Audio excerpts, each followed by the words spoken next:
I got every reason in the world to tilt my ass off right now. But for your sake, I'm not going to do it. I'm not going to do it because it's just one slate. And it might have been one slate last week, might have been one slate this week. But guess what? We got two more to play today. We got to be focused on the future, not the past. We got to build it up. If anybody on planet Earth has a reason to tilt hard, it's me. No Austin Eckler touchdown plus the Josh Jacobs. I win the BR. I win the BR. I was in third place. I win the BR. Instead, I got 400 fucking bucks, right? Like, talk about a downswing, 24K or whatever. But I'm back on the horse. I'm here. I'm here for you guys. I'm here for the bros because we're going to get it through it. We're going to get through it together. It doesn't matter. We're going to turn the page because that opportunity, it's tonight. It's coming tonight. I just know it. I just know it. We're back. The boys are back from Thanksgiving. What is good, gentlemen?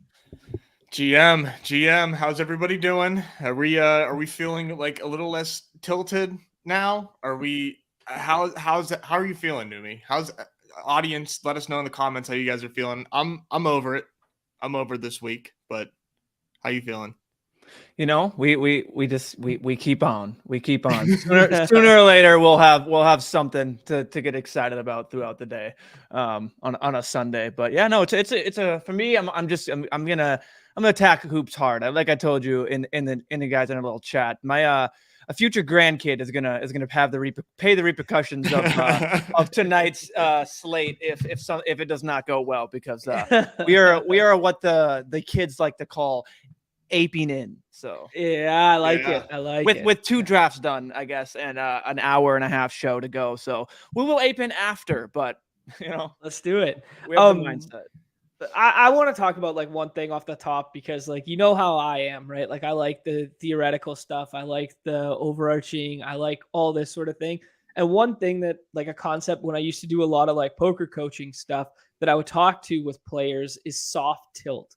And it was like this concept that, like, yeah, you're probably playing your best when you're playing, but like in these variance games, your like mind outside of the game environment is shit, because you're still thinking about what went wrong in that game before, what went wrong before. And right. And we could carry that with us all day, right? Like, we could carry with us all day that Mark Andrews dropped that touchdown. We could carry it with us that Austin Eckler scored that touchdown, and then they went for two instead of going to overtime. And same thing happened in the Ravens game in the morning. You can carry this baggage with you, but like, it doesn't do you any good. If it helps you to vent it to your buddies or vent it in the group chat or whatever, get it off your chest, do it. But then once it's done, it's like, we can't control those outcomes. We can't control those events. So why live our lives on soft tilt, right? So it's just one thing I want to put out there, because I know a lot of people got buried yesterday. I know a lot of people got buried the week before because it just did not line up with where the quote unquote sharp money was going. But that's going to happen. And that's going to happen slate after slate. It's going to happen for a long time at isolated intervals, right? And it's just, the only thing we can do is like turn the page, think about the process, and get going, and not get caught up in like the bewilderment of what took place previously. It's just something I wanted to share and say. Everybody deals with it in different ways.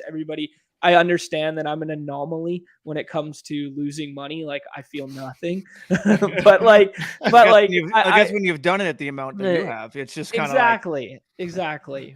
Right. It's like, I would go weeks at a time, just losing.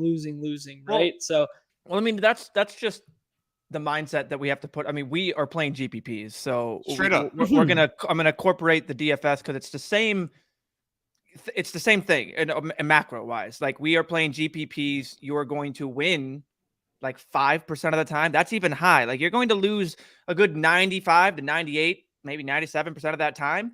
And it's what you win when you win. Like, when you win. These. Exactly. And like, I know it sounds okay, guys, we didn't come here for class, but we're not going to touch too much on it. But if we feel the same things you guys, we have to tell ourselves the same stuff. Maybe not John, but me and Nez have to look yell at ourselves in the mirror and tell us. But yeah, no, it really is just going through. I mean, we don't, again, like to your point, we don't know.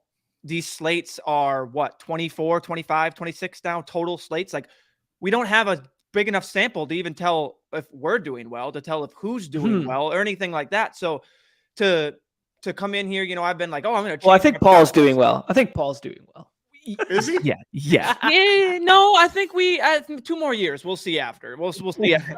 Hey, 2 more years. Watch that. No. Yeah, he's clearly doing something right. But yeah, it's just like you're playing the way that we're playing these. Like if we're playing exploitative, we talk about the way that we do it. We try and get exploitative and do these, like that's what's going to happen. Like you're not going to have the guy that you own a lot of and everyone else is the reason the chalk is owned and they're good plays, and then us GP bros are sitting here like every week. So yeah, I mean it's just the name of the game in the whole DFS in this space and how it works. So I mean, we all know that, and I think most of you know that, but yeah, but it's nice to air it and talk about it on like mornings like this, right? Because like one of my biggest things is what changed in your life.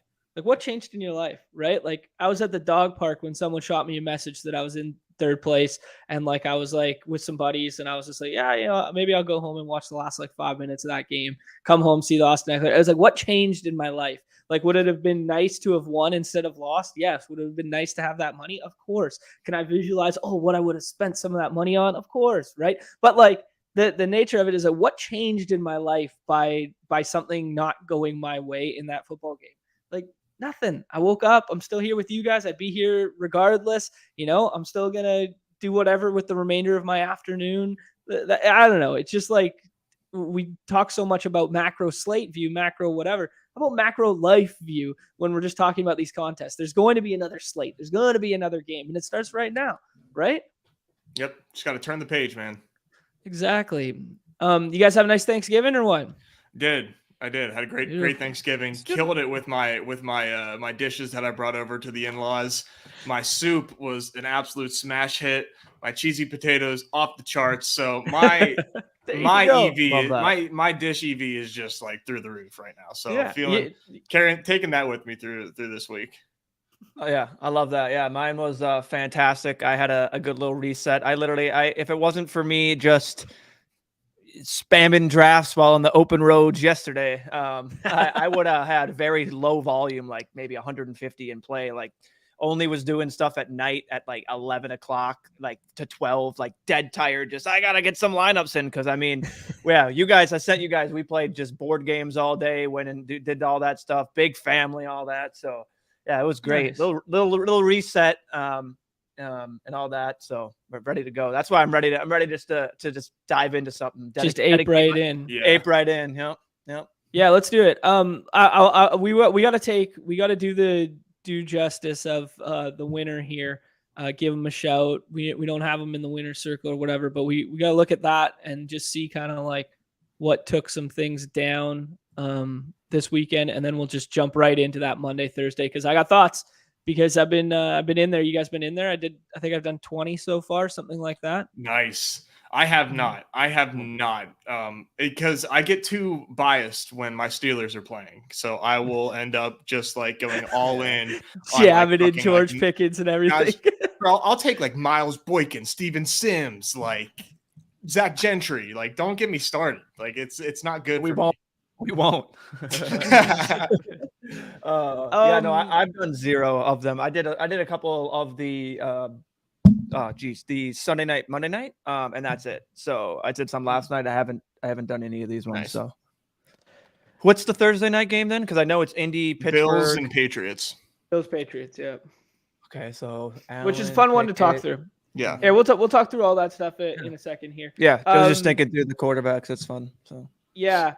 Per Chad's data shout out, the optimal lineup by round and ADP would have been Kelsey, T. Higgins, Josh Jacobs, Justin Herbert, Chris Godwin, Garrett Wilson in the last round. He skipped over Zay Jones because no one drafted him. It would have been 155.6 points, which is a low total comparative to what we've been seeing recently. As I was saying off the top, this lineup got home because Eckler got home with that goal line score right there, and that was enough to vault. And then I was boxed out because of the Jacobs there. But damn near optimal. Kelsey in the first, Godwin. I think that's what happens when basically one player breaks the slate and then nobody else really came close. Mhm. It was Jacobs or bust, right? And then the wide receiver position was just kind of Godwin, Higgins, and I who think was the Garrett other one? Wilson was in there too. Yeah, Garrett Wilson. Garrett Wilson was Yeah. the other Like one. 22, or did he hit 23? I don't know. Doesn't I matter. can't. Doesn't matter. Yeah, I can't recall. He's in the second place lineup, Well, which Nez check out. wanted to bring up, which was You fun. have to look at this one. Okay, That's sure.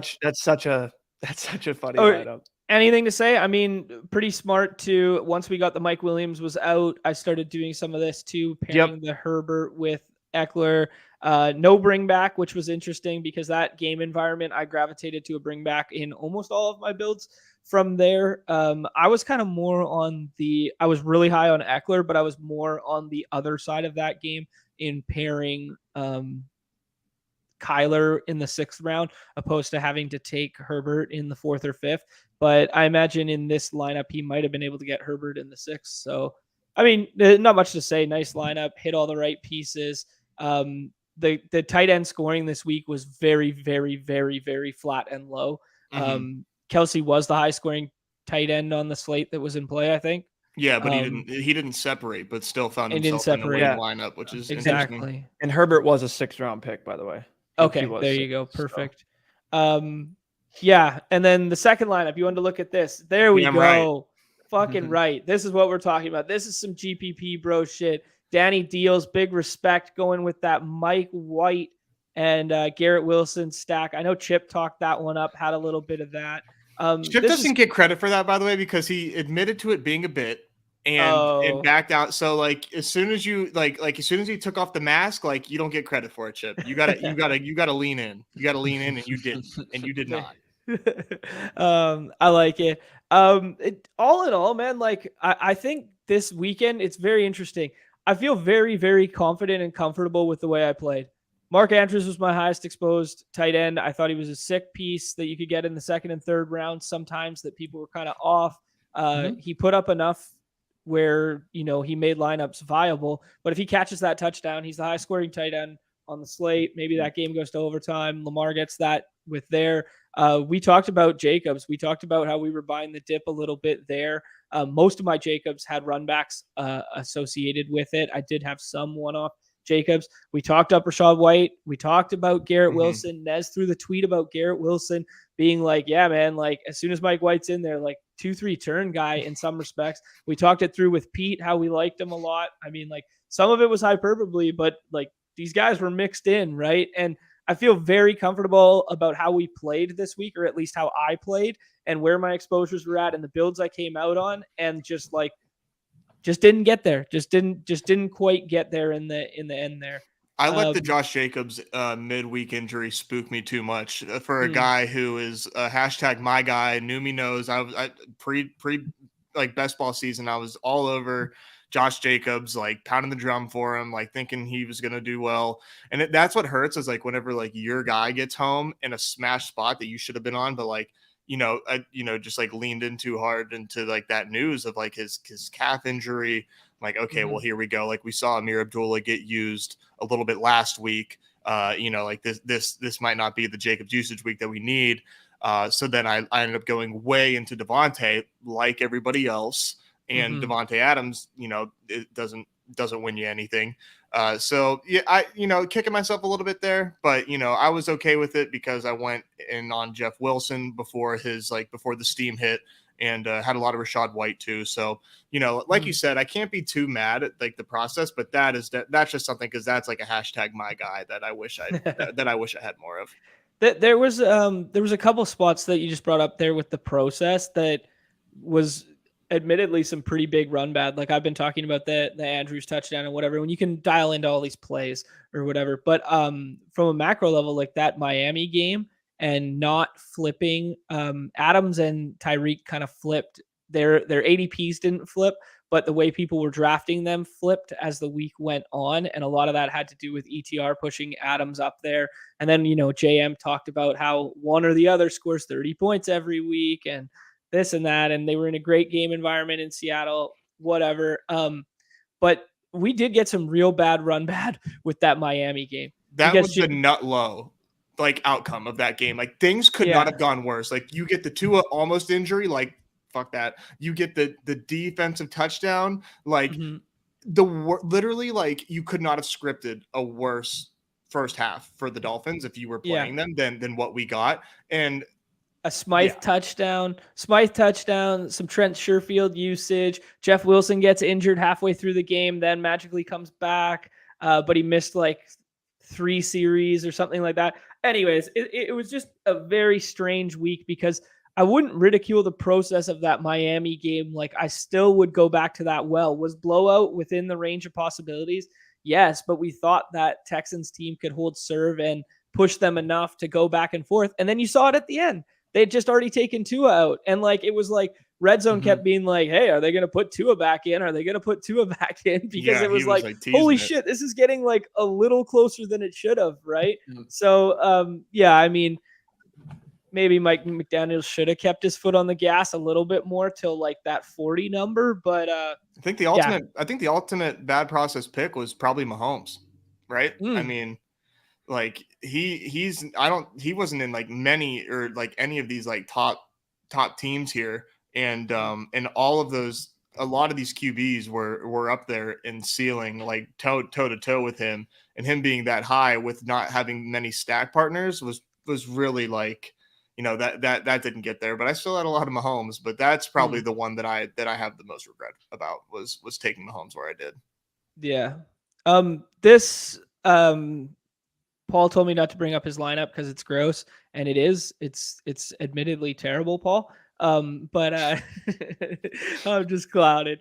But it just shows you the power of a one-off, like contrarian piece, like Garrett Wilson just being like scoring points in a unique fashion, right? Because everything about this lineup is like pretty logical and pretty chalk and pretty ran true to form. I imagine it would have just been like Kelsey, Jeff Wilson, T. Higgins, and then he just got some value on Josh Jacobs. So I checked. Jeff Wilson was a 24 pick. Oh, so it was an early in the week lineup. I believe this probably would have been early in the week. Yeah, that's an early in the week lineup. So there, not enough credit to Paul. He was just ahead of the curve on Jeff Wilson, mixing him in there. And then the Garrett Wilson one-off just shows you the power of a contrarian piece and a contrarian style build because he got value on Jeff Wilson. Admittedly, not like a beautiful lineup, not one of the ones that you're like, hey, I want to set out to build this, but it's powerful and it gets home because of exactly what we just stated, right? I think that's enough review. Fuck this slate. We're over it. Did anybody important or noteworthy or friends of the show ship any of these? 7th into bomb. That's it. That's the best thing that I got going for us. That's the best you got going. Numi, had anything good going? Flea flicker. What the heck's this? Nada. Apparently, I got. I didn't know this. I just looked today. I got 9th in the FanDuel bomb, so that's fun. Nice. That's a pretty little tiny chunk of change. That kind of. What's that worth? What's that one worth? I reset it. What's that worth? Yeah, what'd that get you? Oh, it was just $250, but it was just a $44 buy-in. So I mean, nice. I'll take it. Like it's a big drop off. Pretty sure Osimo took home this one. I'm not gonna lie. Like I don't want to hear. I don't want to hear his name. I can't get it to load up. But yeah, I think he was in 1st, 2nd, 5th, and 7th when I checked like halfway through the late games, and I wasn't anywhere close. So yeah.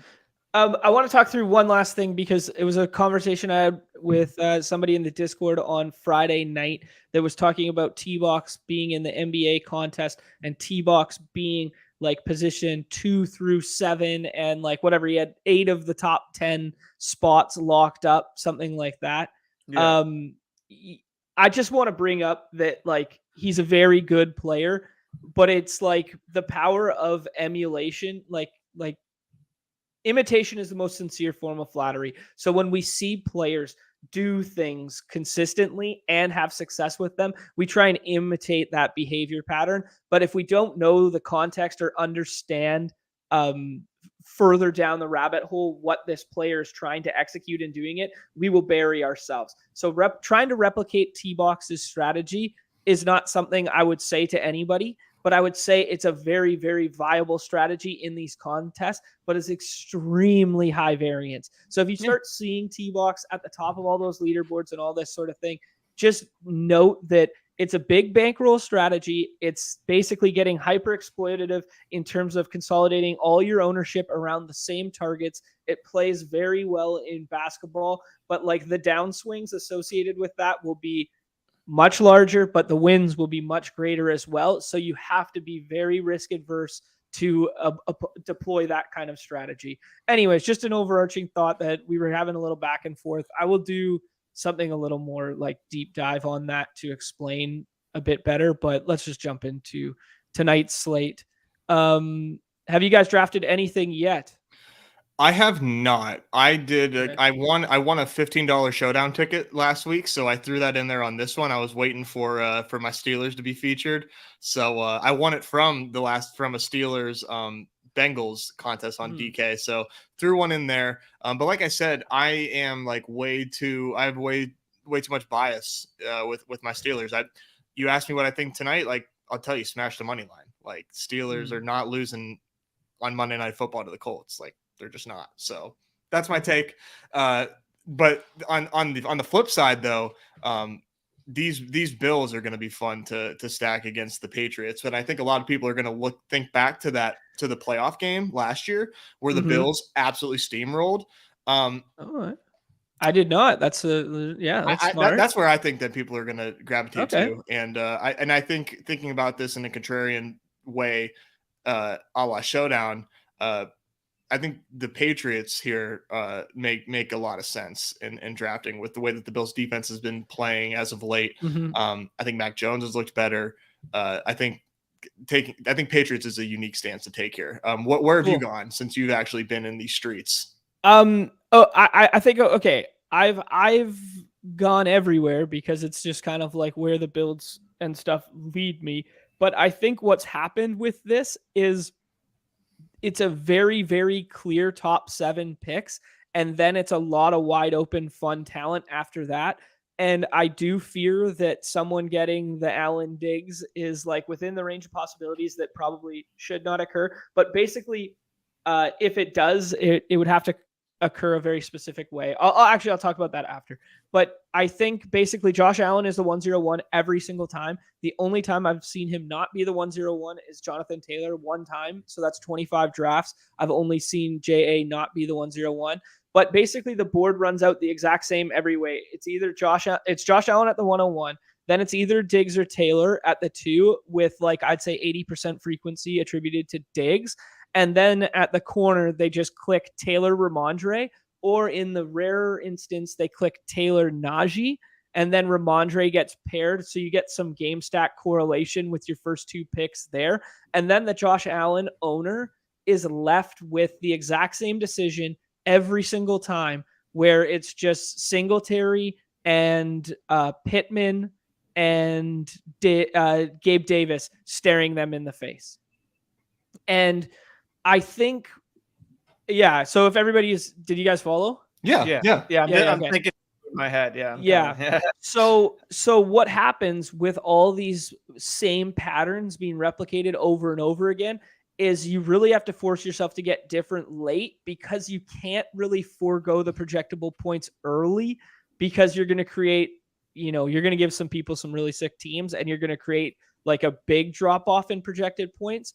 And then the other thing is the tight end position. There's only 3 being drafted. I have yet to see anyone draft a tight end that wasn't just Freiermuth, Knox, and Hunter Henry. So I think one very interesting point of getting contrarian here is because only 3 are going and 3 are always kind of being paired with whoever they plan their quarterback to be. So people are gravitating towards double stacks with the tight end incorporated, which I think is a very smart, safe, sound structure to build these. But in this isolated contest, I think we should get a little fucking weird, and how you will diversify is not pairing the tight end in some builds, not as a definitive rule, but in some builds, because that's how you'll get different than the field, right? Yeah, we talk about how these contests are unsolved, and Brick also was talking about this on like Pete's Thanksgiving stream about nice. the way that like showdowns go, and I kind of ship these with like showdown. Getting a unique tight end in this slate definitely seems like the easy, like we talked about pass to first. that is probably the easiest path to first is like what if one of these like these like in like 12 personnel or whatever, one of these tight ends gets a touchdown. Like you are absolutely vaulting the field when that happens, because that's leverage off of, you know, one of these other tight ends. If it's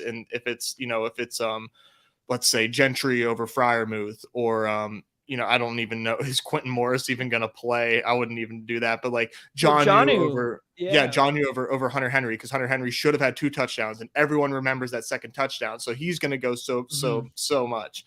That Hunter is Henry, just like incredible leverage. Just to that point, Hunter Henry has seen a nice little uptick in volume the last 2 weeks, and it directly correlates with Jonnu's fumble. And now all of a sudden it's been the Hunter Henry show. So Jonnu had 4 for 40, then he fumbles, and then it's been Hunter Henry for 2 straight weeks now, or a week and a half. And then even with Jelani Woods, he was a full participant in practice. I would probably rather draft him over Mo Alley, just based on, you know, the fact that Mo Alley is first in those in the ADP, and that's who people see first. Seems like a pretty good way to get unique there. Just because like you're not sacrificing a ton at tight end, and with the fact that these guys are going to be on likely 32% of teams, and then you leave like a 4% of people not taking Freiermuth, Knox, or Henry, and like, are they going to put up like 20 points? Like probably not. So really like getting unique there. Yeah, and to your Woods point there, or even to a Mo Alley Cox point, is just the fact that, first of all, Mo Alley Cox I've yet to see get drafted too. So you're unique in even taking that stance, even if you don't want to go down to Woods. But we're probably not going to get Granson. Like we're like Kalen, he's not going to play. So it does open up a little bit of volume at the tight end position for insert indie tight end. So just something to consider mixing with your last pick there. And I guess in that vein, we talked about getting different by not correlating the tight end. Well, you can correlate it there because you're getting a unique tight end, right? So correlating one of these guys with Matt Ryan makes a lot of sense there. Numi, overarching, any names jumping out? Anything you see right here? It's hard when you haven't been in the streets yet. So, well, one thing that from yesterday is like, I totally get Deontay Johnson, but the thing in the chat that is, I'll put it on the screen right there, is, I mean, I don't, not just say, but I mean, the same thing is, who's to say Deontay Johnson doesn't just fall into the end zone?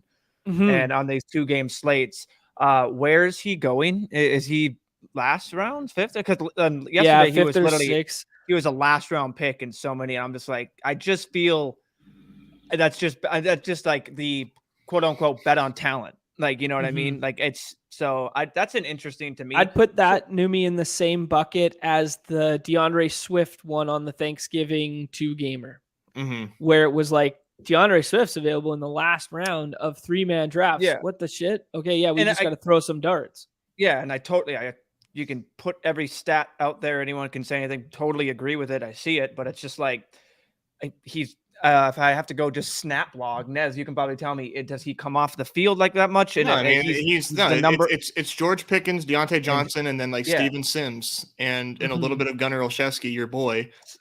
It's not, but there's 2 things here, like just to give a bull in a bear case from like, you know, boots on the ground fan here. One is like, for years Deontay Johnson is like not been efficient like with his targets, so that's all anybody said. But and he's like not separating this year, which is like really odd, because I've always found him and others to be like a really, really sharp route runner.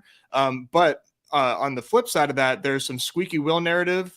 He like has been in the media saying, you know, I don't know why I'm not getting the ball. Like, you know, like not much has changed. Like, you know, I'm just running my routes. And Matt Canada has also said, you know, like, yeah, I'm not really sure like why Deontay's not getting the ball. So definitely a little squeaky wheel narrative there, which could have definitely some steam to that. But him going in the last round is kind of nuts.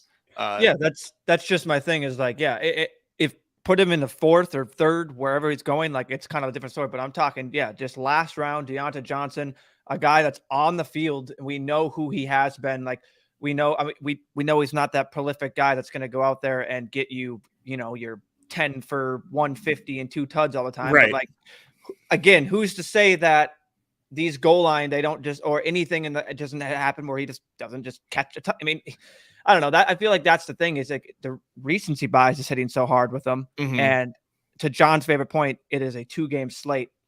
Anything can happen. And if he gets that touchdown and has that 15-point game, like it's most likely going to be somewhat like optimal. If not, you're going to need them unless someone else is matching them and all that. And everybody's really into George Pickens too, because he's the rookie. As they should. But I just think, and it stinks because Deontay Johnson is going to be on a lot of teams, but the fact that he's getting drafted late, I still think that he's a viable play. Then like I mentioned Zach Gentry jokingly, but like before Gentry, I want to add to a little bit of context to the Deontay.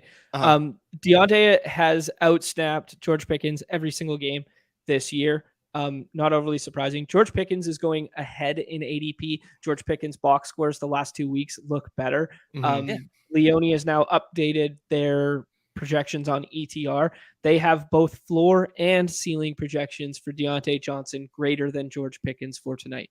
And the fact that he is like, if we might be able to lap the field simply by flipping those two players. Exactly. That's it. Like every time you think about clicking on Pickens' name, click on Deontay's instead, and you might be able to lap double the tonight. exposure than exactly. And I like that a lot, because if you're doing your typical, you lay out your favorite plays and you want me to give you my favorite cost-adjusted player at ADP, yes, it's gonna be Deontay Johnson without doing a draft. Just if I'm doing my studying up, looking at this, seeing how I want to attack it, it's like, that's a good just strict construction way without getting into player names. Like you take out the 2 player names and then you tell me that this player is going below him, and a lot of times like a round below Pickens. Like if you just put him as chess pieces and then you tell me projections, it's like, I'm going to take that guy all the time. You know what I mean? Right. So yeah, it's a good point. Yes, the Gentry point. Sorry, Nez. No, I was just gonna say, just because like Freiermuth is like without question like the top tight end off the board this week, that's leverage off of him, and just like picturing a way that they get home is just like like they're in the red zone and it's like play action from Najee, because they've been getting Najee involved a lot in the red zone as of late.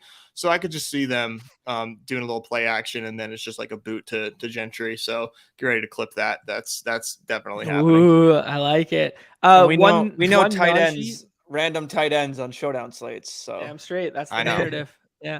The 1 point to the Najee thing there is no Jaylen Warren tonight, which I think is pretty big. Like I think it's a huge deal. It's a huge deal.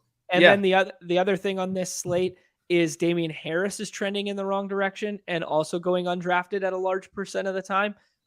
He's fine in the 5th or 6th and then utilizing a swap, but there are no running backs to swap to. Running back dries up in an absolute hurry on this slate. I think most people's builds will consolidate around 1-1-3-1 because of that.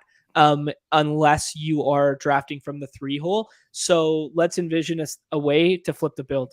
So if you're drafting from the 1 hole, let's find a way to draft a 1-2-2-1 from the 1, knowing that the 3 hole is always building that way, and the 1 hole with Josh Allen is not. So just food for thought in terms of like roster construction and just what I've been seeing boots on the ground. Newbie, you wanted to add something, but I want to do a little position thingy here after. If I did, I forgot. So you forgot. Go ahead. I just want to say quarterback. If we do not get Josh Allen at the 101 or the 102, you take your quarterback in the last round and you just pair a skinny stack or pair a double. You build for it to be a last round quarterback. I think the biggest mistake on this slate so far that I've been seeing from recreationals is when a quarterback goes early, it leaves the Josh Allen owner with like a glimmer of hope that he's going to get a very nice team that someone else cannot obtain. I don't think there's any merit in saying like Matt Ryan is definitively better than Kenny Pickett or Mac Jones on this slate to then box out the other player unless you're trying to build a very specific build. But even if you do, want to build like, say, a Matt Ryan double, you just start taking the pass catchers, and the other player is naturally forced into building it for a different quarterback in the future, right? Mhm. So I think if you're not first on quarterback, you want to be last. Definitely. Yeah, and what I'll say to this is like, so I mean, if we're just going off of what we think, just New England, I don't have their stats up, but just their run defense is the thing that you can exploit. They're kind of a run funnel. Is if you don't get Josh Allen, I would almost just kind of prioritize Devin Singletary. Ooh, interesting. Just Okay. pre going into the drafts, just kind of seeing that would just be something that, yeah. So is the field thinking Damian Harris isn't going to play? Yes, because Damian Harris is largely undrafted right now. Mm-hmm. Well, you said he was trending in the wrong direction. Was he trending in the right direction? No, he's trending in the wrong direction. For health wise, like he's okay, like he's trending towards not playing. He didn't practice yesterday. He didn't practice yesterday. Cool. There's souring news as of this moment, which means Damian Harris could be a nice piece of leverage and then get a swap. The hope being that swaps to a flex player and not to a running back player. If you're building him in a 1-1-3-1, you're kind of fucked, to be honest. But if you're taking him as your second running back with your 6th pick, it makes a lot of sense, because then you can, in theory, get a swap to a flex. And there's a lot of viable late flex position options. Probably at the wide receiver position. Yeah, I don't love that. He was on crutches after the game. Not ideal. Yeah, exactly. Which brings me to my next point when we were bringing up running back here. I have seen nobody outside of, I've seen James Cook drafted once, I think, and maybe I've drafted him twice. I've seen Damian Harris. I've had him once or twice. That's about it. But basically outside of these top 4 running backs, and very often Taylor is either paired with Najee or Taylor's paired with Ramondre from that 3-4 slot, there is basically nothing else getting drafted. I've seen no Deion Jackson get drafted. I've seen no Anthony McFarland get drafted. I don't know if we got to lean, if we got to read anywhere else we would possibly go with a 6th round pick to build a unique 1-2-2, but you're foregoing, and this is the issue, is wide receivers very deep on this slate, in my opinion. And I think it's largely because you can take any New England wide receiver and pair it with Mac Jones and feel pretty fine about it, because we can see basically Nelson Aguilar, we can see Devontae Parker, and we can see Jacoby Myers doing exactly what they did last week. And you can feel confident that, like, between those 3, you're basically making the exact same bet, right? Like, we're just trying to find the end zone with one of those 3. And as you can see from last week, with all of them back, I might have buried the lead a little bit with Kendrick Bourne, but this Kendrick Bourne snap percentage was directly affiliated with the fact that Jacoby Myers got hurt not once, but twice in that game and left the field. So I wouldn't read play the game. Yeah. So I wouldn't read too much into that. And I just think that we should basically be building around Parker, Aguilar, and Myers from that game. And then there's 3 viable options in every other wide receiver corp as well. So it's interesting. I think just because there's so much depth at wide receiver on this slate, the onesie positions are kind of truly becoming onesies. That being the running back included, right? Yeah, it's gross. And someone bringing up, is Benny Snell still on the Steelers? Yes, he is, but he is primarily they finally realized that he sucks as a running back, and he's been primarily used in special teams. And Jaylen Warren played his way into being the RB2 for the Steelers, and he was looking better than Najee before he got hurt. They are bringing up Anthony McFarland, and he has 4.3 speed. I loved him coming out of school. I thought that he was going to be the RB1 before they drafted Najee. He was there before Najee, hasn't played a snap yet. They're calling him up to be the backup, and I think that has some intrigue as far as just a unique dart throw as a one-off, just because you're talking about how there hasn't been any other running backs drafted. Mm-hmm. And then Derek Watt, the only way that he's getting in there is if he's a fullback dive, or they run that same Zach Gentry play that I'm talking about, where it's play action bootleg pass in the red zone, and that goes to Derek Watt instead of Zach Gentry. That's the only other way that I could see him getting home. But Watt's a fullback, so but he's on the field too much. Yeah, he caught some steam basically at best ball drafts 2 years ago. McFarland did, Yeah.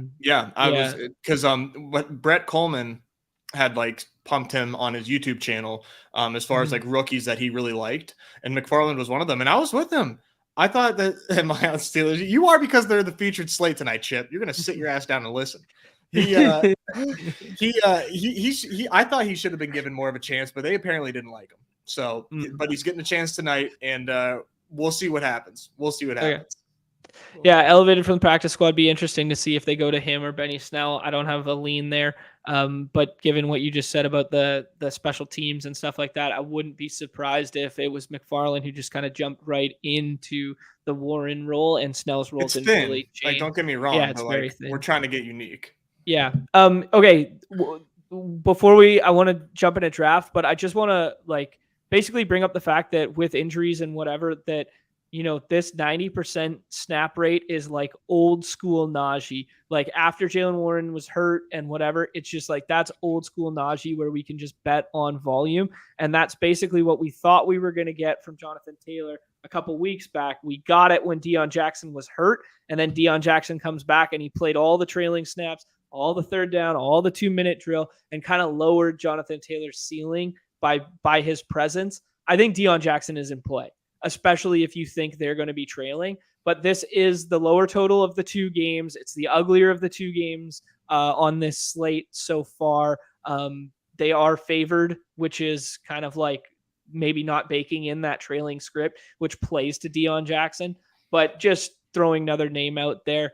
And then Ramondre is going to get that 90% snap treatment. So we basically have three alphas on this slate right now. And I actually think that like Jonathan Taylor, with the presence of TJ Watt back and the fact that like he's the focal point of that offense, I could definitely see a Ramondre plus Harris like combo outscoring the Jonathan Taylor combo. But I think we're just going to be mixing and matching those three running backs from the back end draft slot positions over and over again, that you just need to keep getting like different combinations of them basically, because we're just buying volume, right?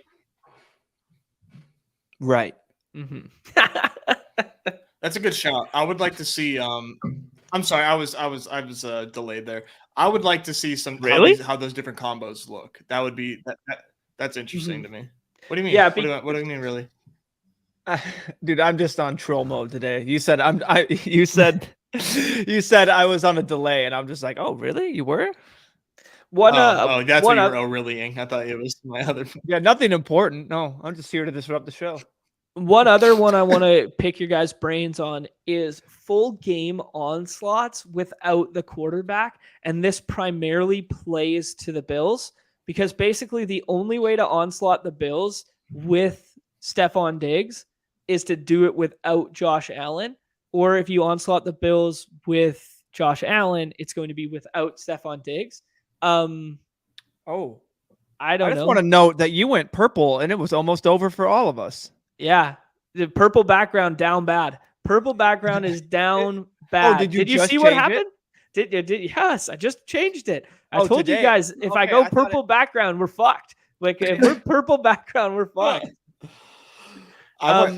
So this is okay. Here. Hold on, we're up. This is the biggest decision point on the slate right now, in my opinion. So if you take Taylor, what ends up happening is the other guy gets the mini stack of Diggs, Ramondre, and then you get the mini stack of Harris. Diggs. And it's kind of like mutually beneficial. But then if you do this, and then like DMC is going to be mixing his exposures, good player, noted player. Yeah. But like the tendency of the field right now is just to click Taylor and Ramondre, and then you get Najee on the way back, because you don't really want to pair Gabe Davis with him or Singletary with him unless you're doing that Bills onslaught without Josh Allen. So this is what I mean. The tendencies of the field are going to be the same for everyone. So we're either going to have to deviate and go Bills onslaught right now without Josh Allen, or we're going to have to get weird whatever. So now I think if Ramondre falls to us, it's a very easy click because it's a correlated game environment. I think, and it's rarer than if Najee falls to us. That would be my point, is the only thing. We know that we know how thin running back is. Ramondre, I think, is an absolute smash. Agreed. And it's because I've never seen Ramondre fall to 6 before. Oh, wow. Yeah. Like I'm telling you, like every draft looks the exact same until the 8th pick. Gotcha. It's just whether you flip the build on these two or not. And I actually don't hate. Okay. Diggs Ramondre is way rarer than the other way around because almost everyone just ends up with Diggs Najee. It's a very interesting beginning to the slate. And then he's faced with the same decision as everybody else, where they can go Singletary and Davis there. And now this is where like the draft starts. So do we double stack with Gabe Davis, or do we go to the other side of the ball, Jacoby, and set up for like, this is where the draft begins right here. And I have no lean, like I have no lean here. I haven't done the Gabe Davis one yet. Let's do it. Okay. Let's get crazy. Cause like, it's not like there's no rules, man.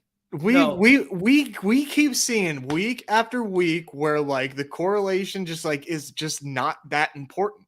It's just not that important. And we're still guilty of it. Still so fixated on it. Like, and everybody else is too. And nobody wants to do because logically, like you think that it's impossible to get there, right? Like there's no way that a Bills onslaught without Josh Allen can win. Well, if one of the other quarterbacks on the slate puts up 20 points, like it's no longer out of the realm of possibility. Mac Jones. Yeah, like we've seen Thanksgiving. Thank you. Yeah, exactly. There you go. Go. Exactly.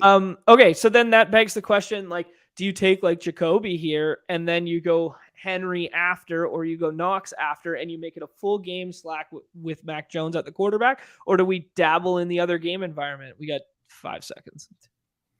Your pick. It's you. I trust you. Deontay. Let's do it. Fuck it. All right. I was gonna say we actually can't wait because it's our last wide receiver. That's just putting into place our, if you want to get all like the more Deontay over George Pickens, you take Deontay there. Let's pull up the draft board after this because I do have like a decision point question for you. Okay. Yeah, it's gonna be fun to talk through after because we can visualize it now. Because basically everything that I said was going to happen happened because it happens every time, and then like we could talk through the decision points for sure. Okay, I got that board saved and ready for later. Okay. All right. Can you guys see that? There's no. So now basically, we're in. Yeah, right. Basically what happens here is, he can't take tight end, so we should take quarterback first.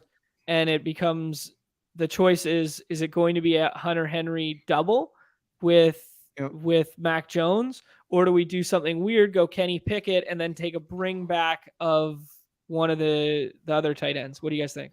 I'd rather not correlate, but it's fine. It still works. It still works. I didn't know what you meant by that. Sorry. Enough. Yeah, no, it's all right. Because we were going to be correlated no matter what. Yeah, I should have elaborated there more. That's fine. That's still.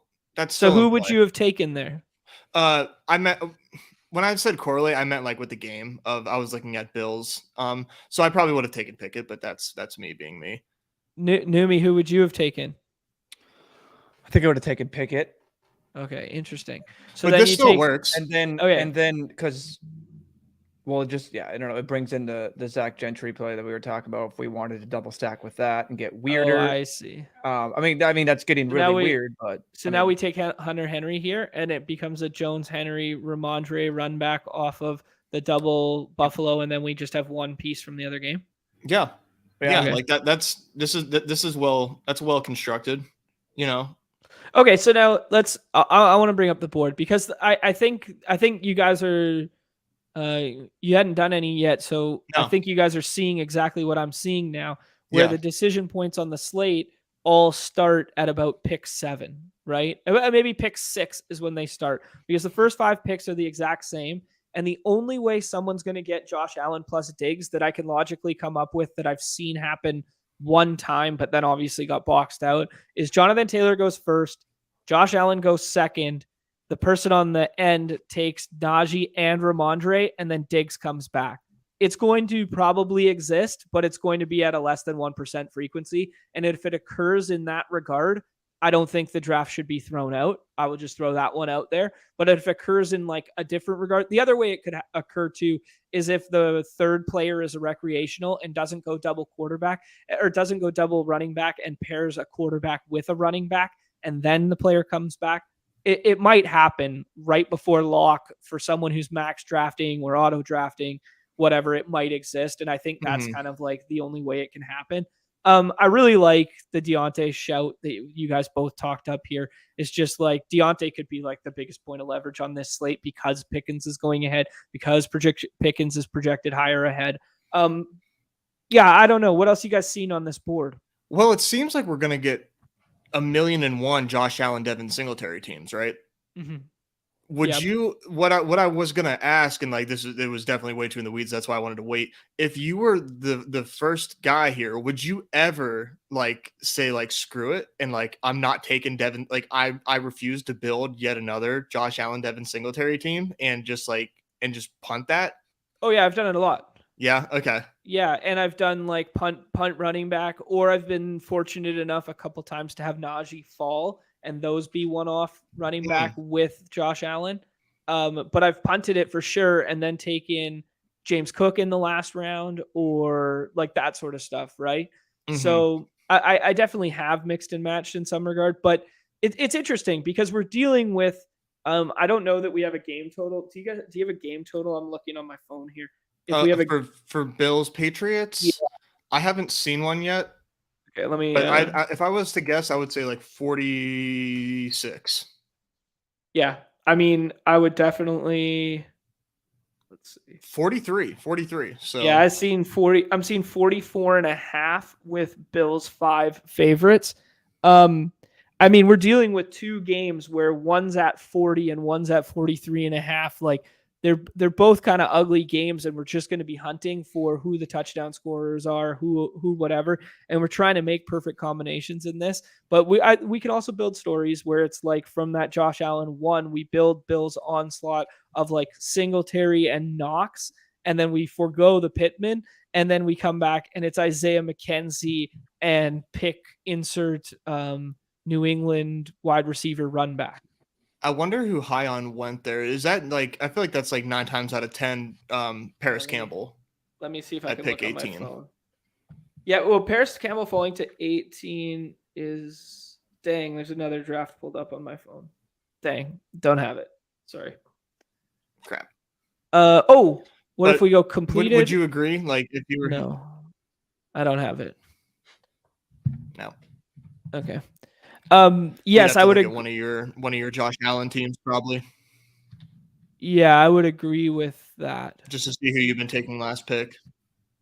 Probably, yeah, because Isaiah McKenzie went. Yeah, it probably wouldn't even give us a good idea. To be fair. Yeah. Anyway, so like just looking at that, like how do you see Numi? Like, what do you see here that we can be doing different than the field? Like, because I don't think we can forego the value of these first, 5, maybe even 7 picks, right? How much Matt Ryan have you seen? A lot.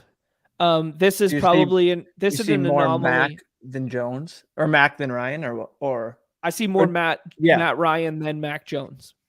Yeah, so I think just pulling out macro and then kind of breaking it down or going like that is you immediately just go, the contest is 3 people's size. So you're going to be one quarterback will not be drafted. You'll have 3 tight ends only drafted. And it seems to be there is a drop off basically. Like these are the only, how many other tight ends have you seen drafted? You know what I mean? Like find the leverage. I've yet to see a double tight end too. So find the leverage in that, you know what I mean? Find the leverage in what you were saying in the running backs. Like who's to say, I mean, Najee comes out at any point, or just Anthony McFarland, just if Nez is, or just scores. Deion Jackson gets in there for a little bit, and like these things can happen. And I think that for me, it's good to go back and be like, you got to, like, there is a probability chance. It's low, but like it's not 0, and there is a chance that these things do happen. Well, look at so just basically, yeah. I mean, sorry to interrupt, but like just to basically build in that scenario, because I feel like a lot of people, you just look at this, it's like they're building like these are the only, like, you know what I mean? Like I like doing the Mac Jones play. That's very interesting. it's gross and it won't be a large portfolio, but like you said, you have some Deion Jackson, you've been doing Deion, you've been doing Anthony, like getting comfortable with some of these players that are such a big leverage piece. You know what I mean? Like that if they go off is the differentiator, because you're passing everyone on that leaderboard. You're not just sharing the points with someone else. So like, I think last night we saw it. Like last night we saw that play out in real time with like, if you went with an onslaught from the Eagles side, that you needed Quez Watkins, not Devontae Smith, right?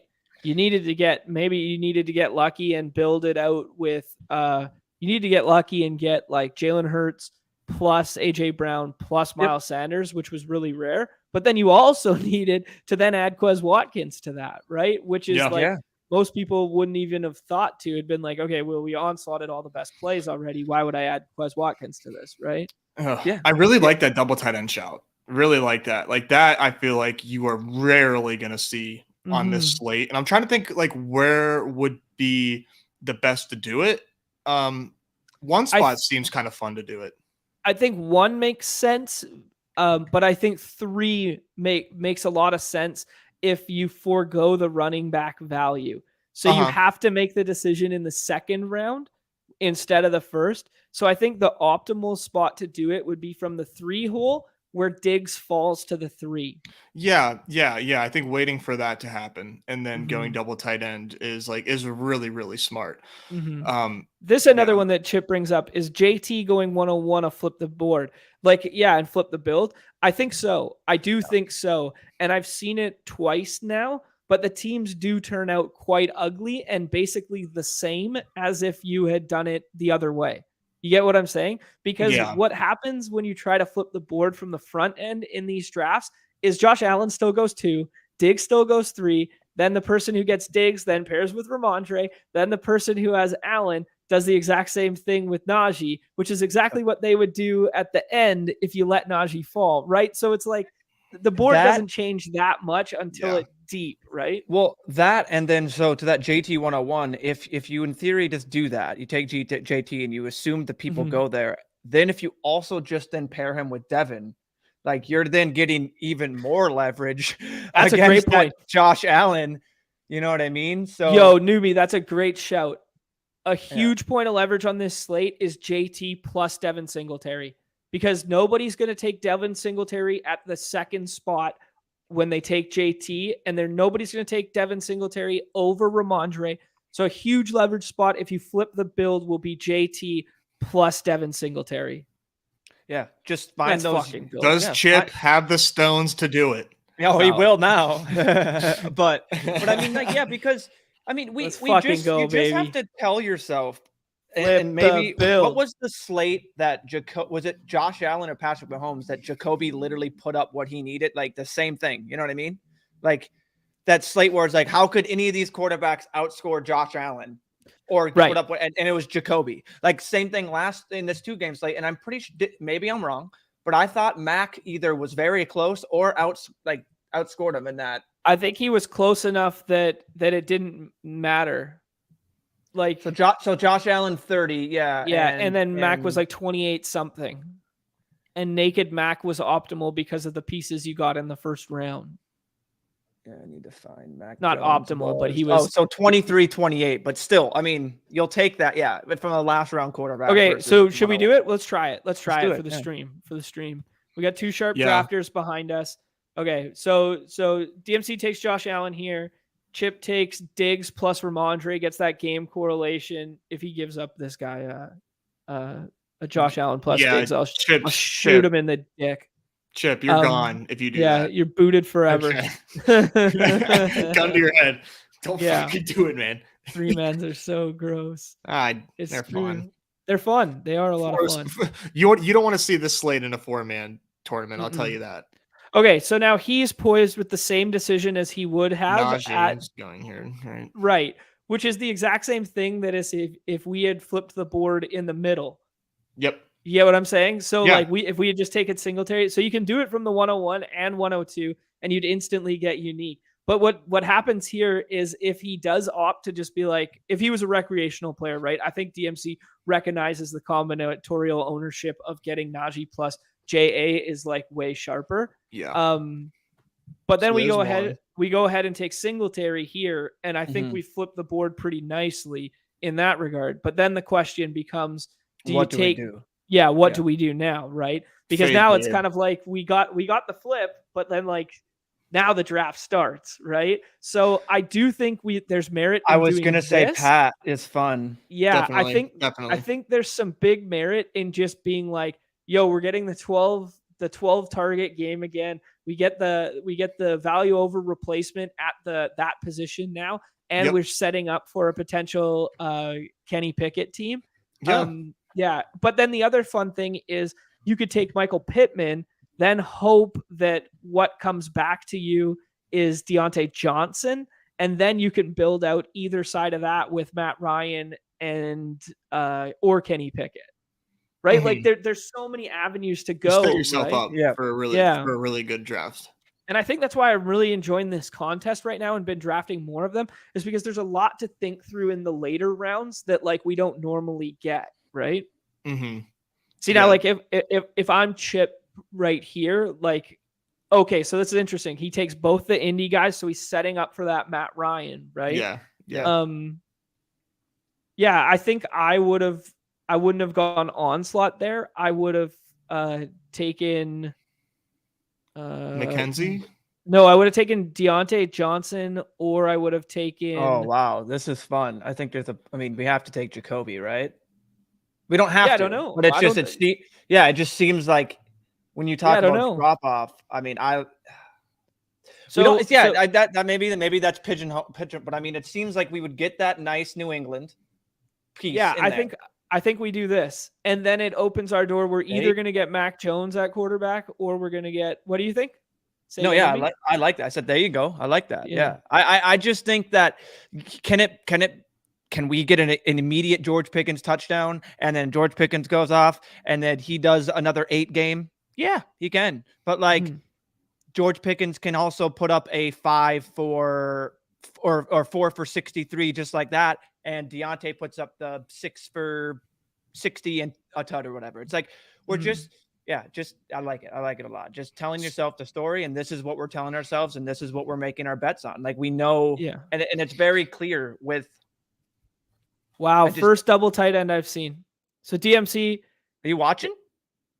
What? Yeah, is he watching? We just talked about double tight end. All of a sudden we hop into a draft, and all of a sudden he's just like, here you go. He's a badged up. He's a badged up stud. Okay, so this is very interesting what Chip just did right here, because I was about to say, and I didn't want to prompt him to do it, I was about to say it's going to be so rare to have the double pass catcher and then not take Matt Ryan with it and then stack it with something else. So now he's got a tight end correlated with his pass catcher. I don't know, but this is a very fun board and a very cool way that we all have to recognize, like, yeah, does this stuff necessarily like make sense? Like, I don't know. Does it? Right? Like, there's merit in us being like, okay, now we have 2 of these. Let's just take Matt Ryan paired with Jonathan Taylor, right? Like, it's very interesting. Yeah. McKenzie going undrafted is really surprising. Yeah, but that's the power of the double tight end, right? Mm-hmm. Because I think most people's minds would have gravitated to, he probably would have passed on Knox right here, right? Pass on Knox. You take Jacoby, then it comes back. Then you take. No, you could take Pickens. Fuck, I don't know. Like there's infinite possibilities to what you can do from each draft slot after the kind of top 6, right? If that was me, I would have went McKenzie and just stacked my Josh Allen to the tits instead of Pickens. Probably instead of like fucking Dawson Knox. I would have just done it right away. Yeah, I think that's what I was kind of getting at too, where it's like you take McKenzie here and then you just know that Hunter Henry's going to be the fall tight end as the bring back. And then you take Pickens here or Deontay, whichever falls from us. And then you take Hunter Henry. But that's the beautiful thing of what DMC's doing, is he's doing exactly what we wouldn't have done and created this super unique build with both Josh Allen from the 2-hole leverage and double tight end leverage. And then Chip recognizing that he knows, hey, how do I go get unique leverage here? Well, everybody in their dog, if they take 2 Indy wide receivers, is going to want to pair with Matt Ryan when he's there. Yep. Nope, flip the build. Mac Jones, Jonnu Smith. Jonnu. So because I think everyone doing Hunter Henry and Mac Jones is what we just talked about. Like Jonnu fumbled. Oh, Belichick fumble. You're done. Sorry. Well, welcome to. Even though we signed you for a $40 million deal a couple years ago, doesn't matter. You're done. You're not exempt. So, I mean, it's just it's just literally. I like that a lot. I like it a lot. So this is a fun, interesting slate for it all not to matter when it's. What's tonight? Yeah, when all of a sudden it's just the chalk and everything, the same builds. You know what I mean? It's like, oh well, you know what I mean? Shouldn't have been thinking about it. No, but I don't know. It's fun. That's why volume's always going to be the most plus EV strategy. Right. Yeah. Yeah. Like who takes double tight end there? Exactly. That's my point. Right. But like, especially on a slate like this, because you're sacrificing projectable volume by taking double tight end, because like he just took Hunter Henry over George Pickens. Like who does that? Yeah. Right. That's how you get it, different and win. I mean, we know, exactly. The Ned said though, we know this is a DMC volume based player, good player. That you've already said it. He's getting his combos. I'm assuming we know for a fact there's people out there with sheets, whatever program that they have built to then where they can pluck it in, has them, and then all they have to do immediately they're drafting and things are updating where they know where they need to get more to, you know what I mean? So it's just that's happening. You are competing with people that are probably doing this with volume. They're doing it at a much more efficient clip, but that doesn't mean that we still can't find the edges. You know what I mean? Flip the builds of the whole, like this, just like right here. Like I do think it's a good point that you brought up with the Singletary Taylor. I do think this is a very big build flipper because of what we're going to see is Singletary paired with Josh Allen a shit ton. And in a vacuum, that's negative correlation. Rushing quarterback, passing quarterback with, predominantly rushing running back. And we're slowly seeing that backfield kind of like get a little more muddled in terms of, though the pass rate over expectation has dropped the last couple of weeks and they are going with a more run based approach. We are then seeing as a result of that, where am I looking here? James Cook only 18%, but utilized as like kind of like that passing role a little bit more, right? James Cook is interesting. Yeah, he's someone we didn't talk about, but definitely has the ability to, we talk about, targets. I know the one thing I did look at was red zone stats. I don't know if that's just red zone snaps, targets. I saw Singletary was the only running back in week 12.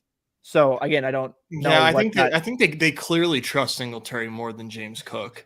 But the fact that like it doesn't seem like no one's considering him, like that makes him like pretty intriguing to me. Well, look at that targets per route run. Like I can't do the math in my mind right now and whatever. I mean, like the dude literally played 18% of snaps and he had 5 targets last week. 18% of snaps. He gets targeted 5 times.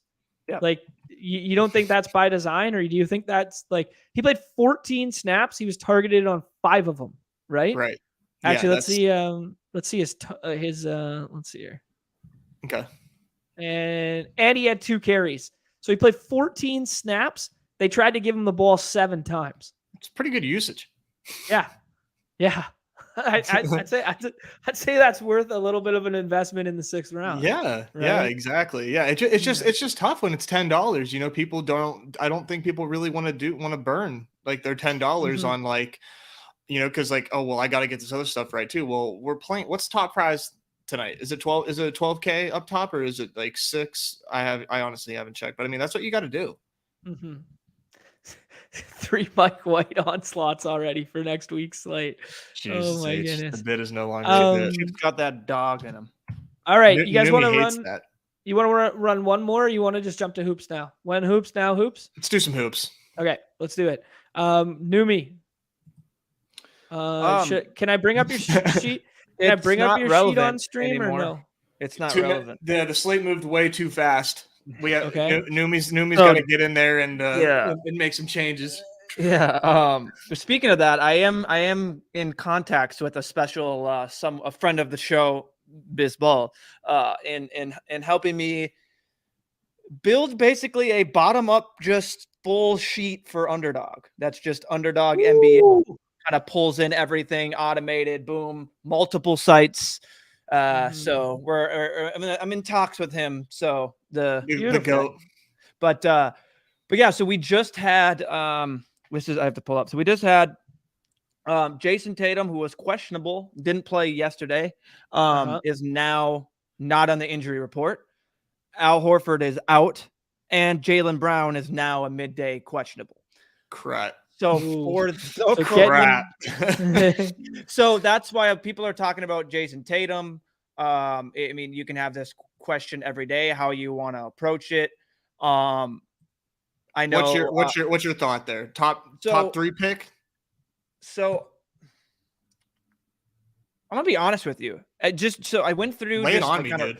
Like rates, paces, and like this was kind of projecting Brown in, obviously, and Horford. I was projecting Horford out because he was out on the only other back-to-back. Okay. For some reason, they don't look as great as against Charlotte, and it makes zero sense. So just looking at some projections there, they don't, and it's just with 10 games.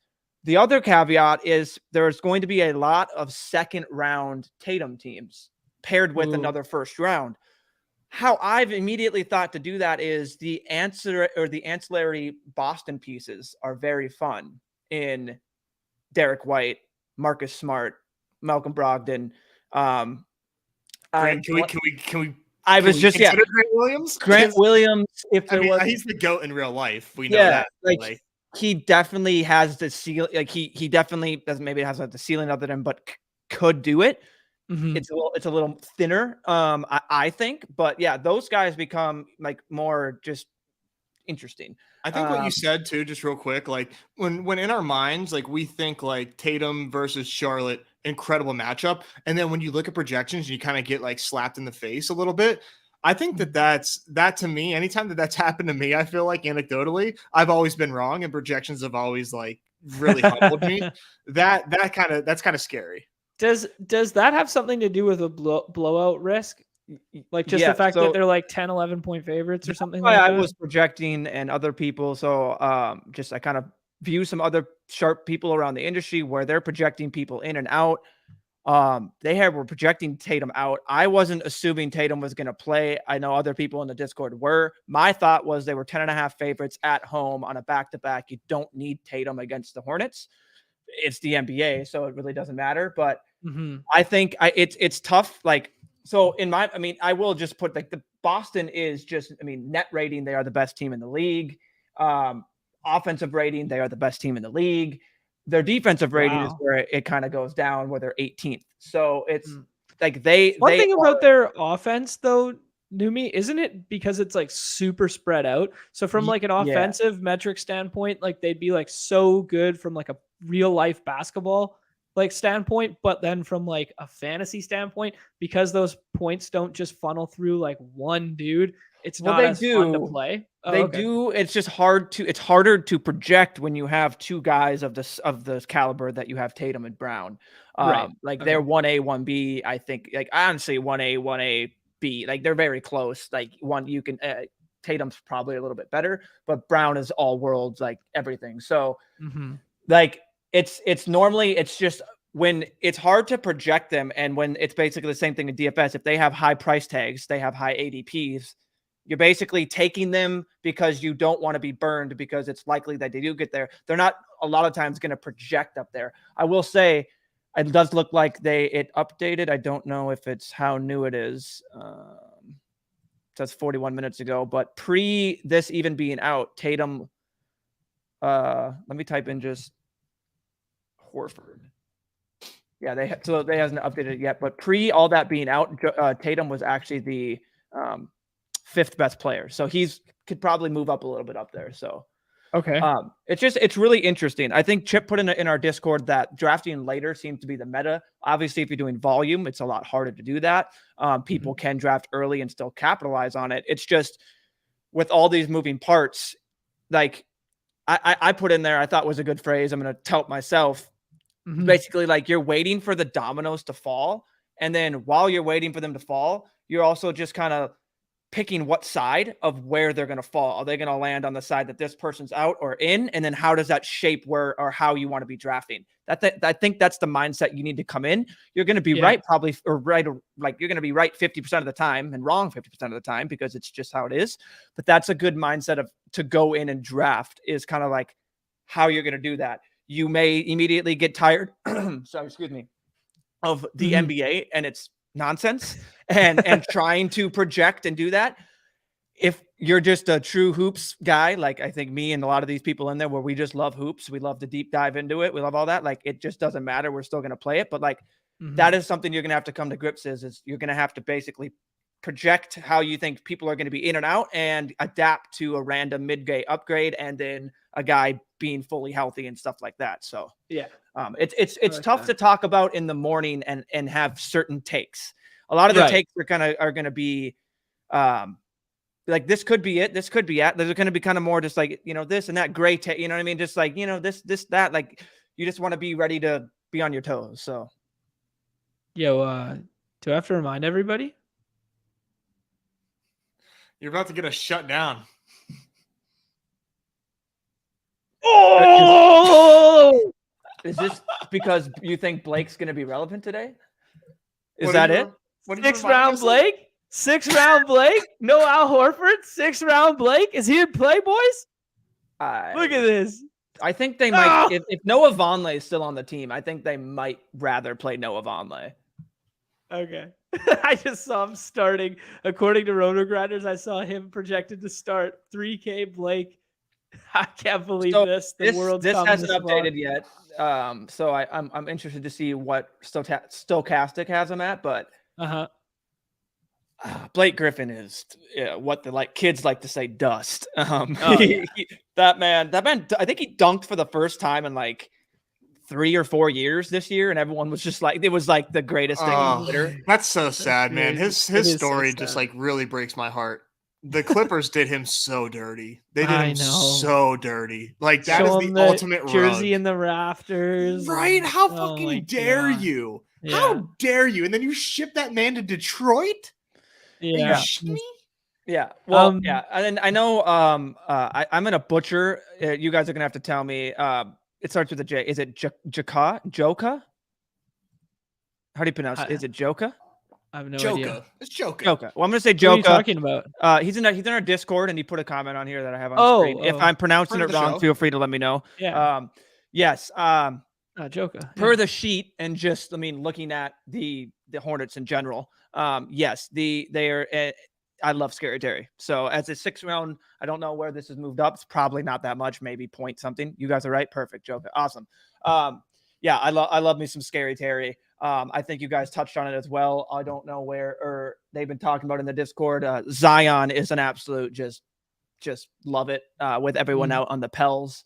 Yeah, I mean, I can again, if for anyone that hasn't played NBA, if you're just basically listening along, I do have a sheet that I try and update as frequently as possible. It has injury statuses of people, awesome little color coded ceiling to ADP, teams on back-to-backs, and game totals. So if you know absolutely nothing, I know people were basically going in there and auto drafting off these. Nez did it.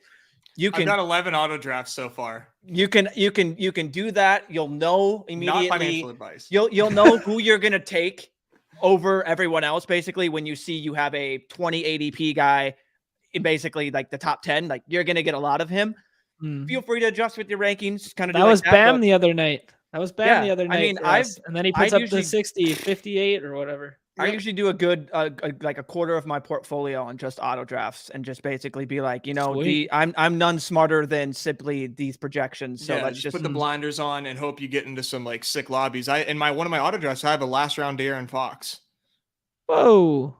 And you'll take exactly. And that's in theory what T-Box is doing, probably updating his maybe not updating his ranks at all, but like I know what draft was it? The NBA draft we were doing it, and someone basically was still, John Morant was ruled up, and someone was still taking Dylan. It was Freezer, or someone was still taking Brooks and Jones at like the 2-3 turn. And I'm just like, I mean, Tyus Jones now has a ceiling of like 50. Like, you shouldn't even be considering him at all. And he's still taking him throughout the day. So that's the one. There's definitely points of leverage as news comes and funnels through in NBA, and more so than any other sport. Baseball a little bit with what lineups dropping and that sort of thing. But primarily in hoops. Terry with this 35 is interesting. It's tough because, like football and, like basketball, I mean, and baseball, like you have people step into a spot, and a guy stepping in, like obviously taking a guy out, but like putting a guy in at second and giving him the second base starting job doesn't boost his projection or anything like that. Like he's still that guy, versus giving a guy in with taking starters out immediately boosts, because then you change usage rates and all that and fantasy points per minute. So it's like, it's such a different beast where it's like the whole slate could be different an hour before lock. Like once that 4:30, 5:30 injury report comes in and you just hear, and it's like, this person's available to play. Like, this person's available to play. It's like, oh God, yes, this person is now out. It's okay, like, let's talk about some of these people. This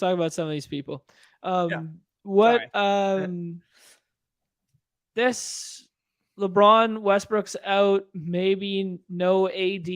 Are we leaning into that just like LeBron, or are we leaning into some auxiliary pieces there?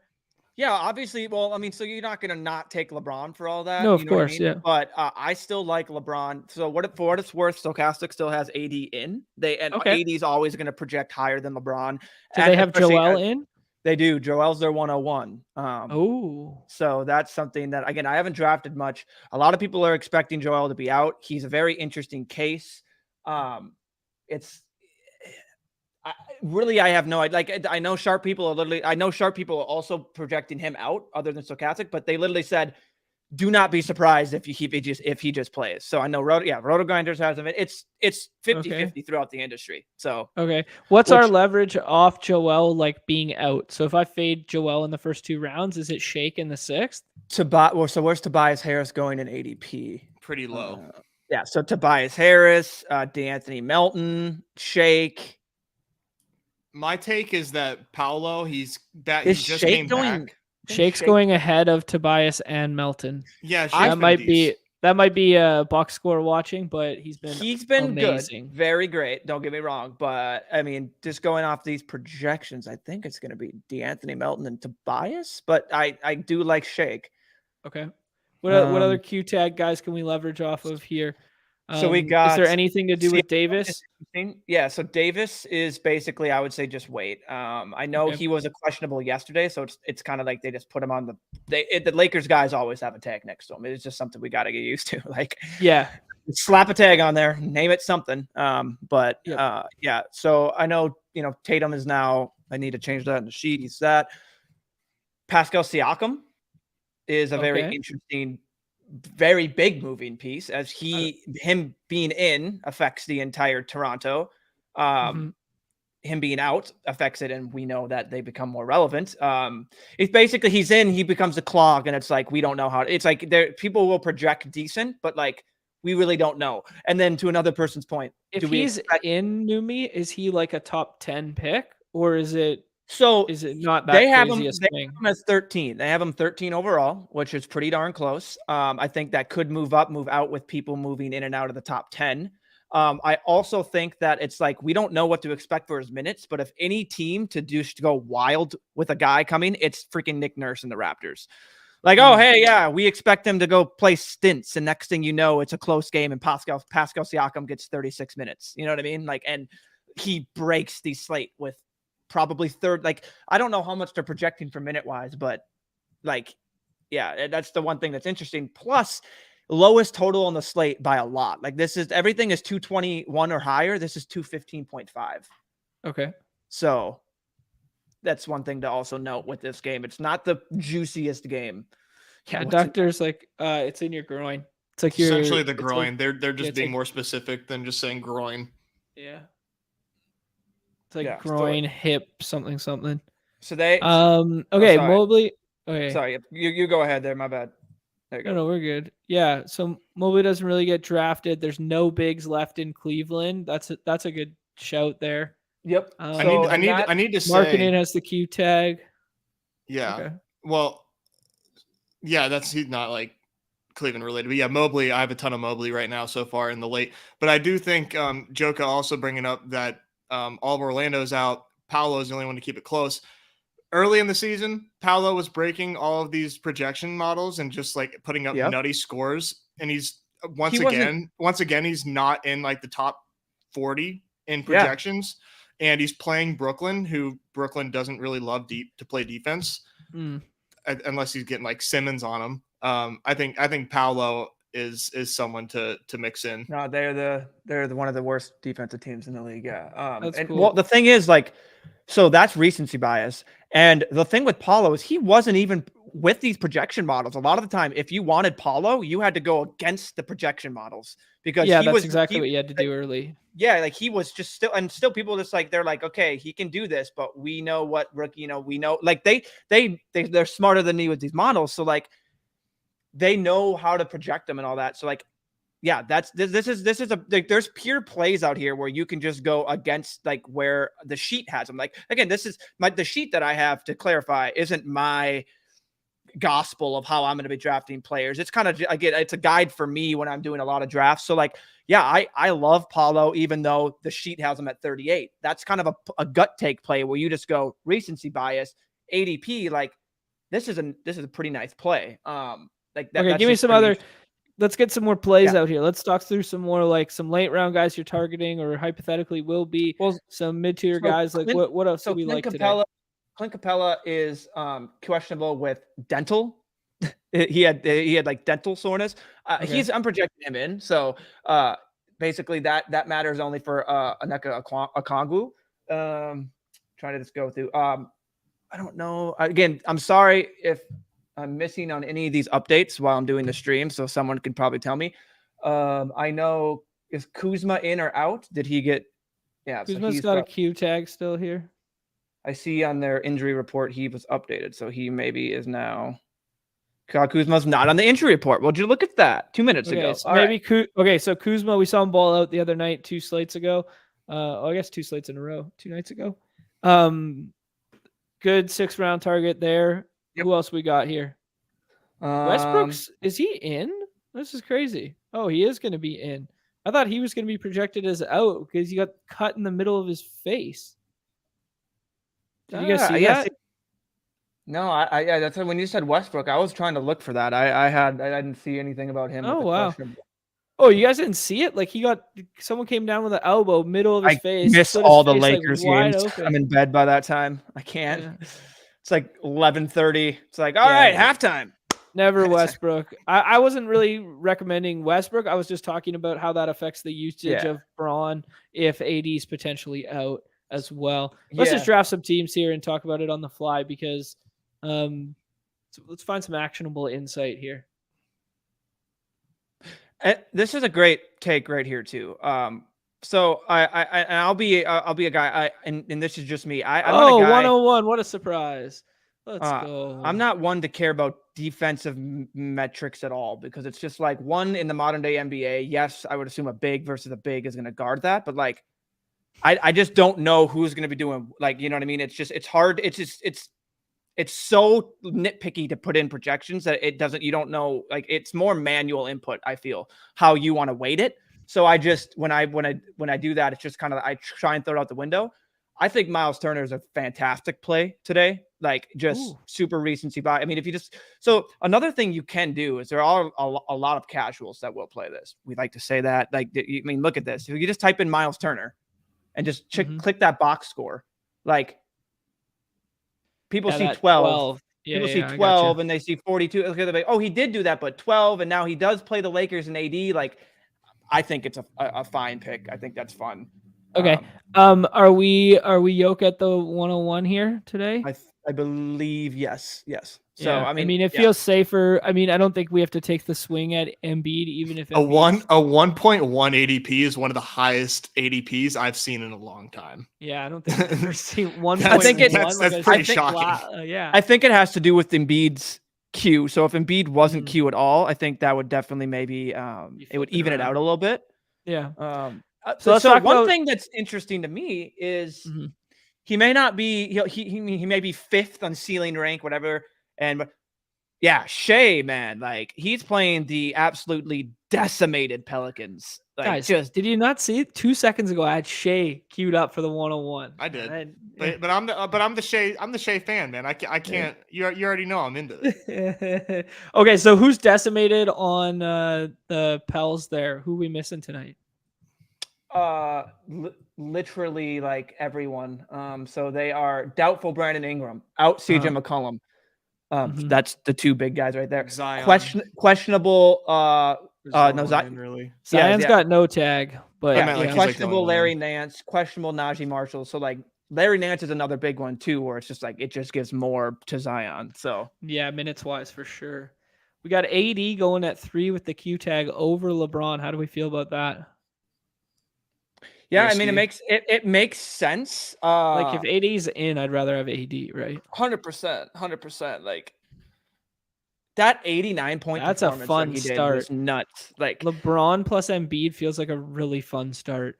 Like Yeah. just because LeBron won't be on that side of the board that much. If It's the Embiid definition of goes- Occam's razor. Yeah. Like, do you want 2 top 6 players in the league on your team? Go ahead, take them. Right. Yeah.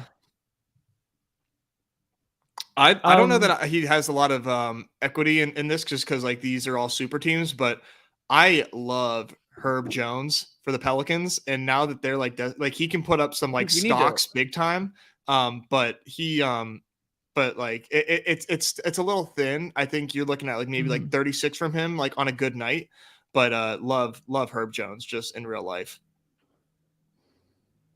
Herb Jones, first time I've ever heard his name. Oh, dude, he's the man. Pelicans, I love the way the Pelicans are put together. They have a really nice team.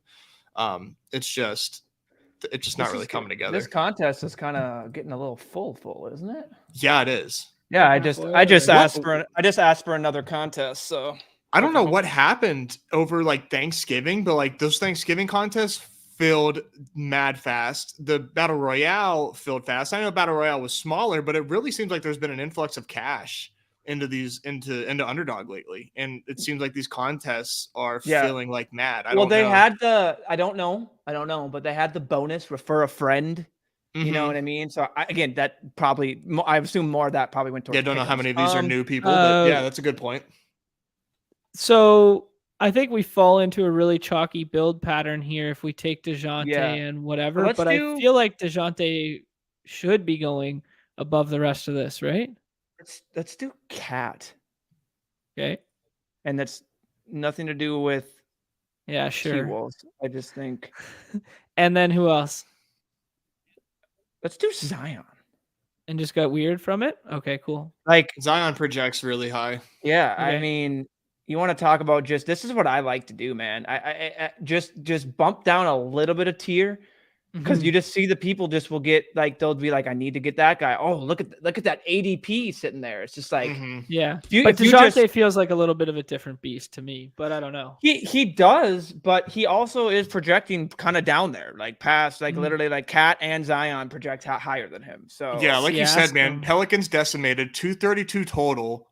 Holy shit, man. Zion could have that Embiid game where it's 100 fantasy points because he's getting on the boards, he's blocking 8 shots. Zion might have to put the team on his back. I will say another thing to do is I like to I'll just name them off team. So this is where some more funny business collusion. I'm gonna want to, and this I love that. This is where some funny business in terms of players being ruled in and out can happen. We have 1, 2, 3, 4, 5, 6, 7, 8, 9 teams on a back-to-back today. Oh wow! Atlanta, Boston, Brooklyn, Cleveland, Indiana, Minnesota, Orlando, Philly, and Washington. The reason why I think people who are the teams not on the back-to-back? Who's one of the good teams not on a back-to-back today? Denver. Well, Denver? was a that's why jokes a clear and that's why Philly. That's why people think Embiid is playing, and some people don't, is because they held him out on the first end of the back-to-back. They think that maybe they'll get him this end of the back-to-back.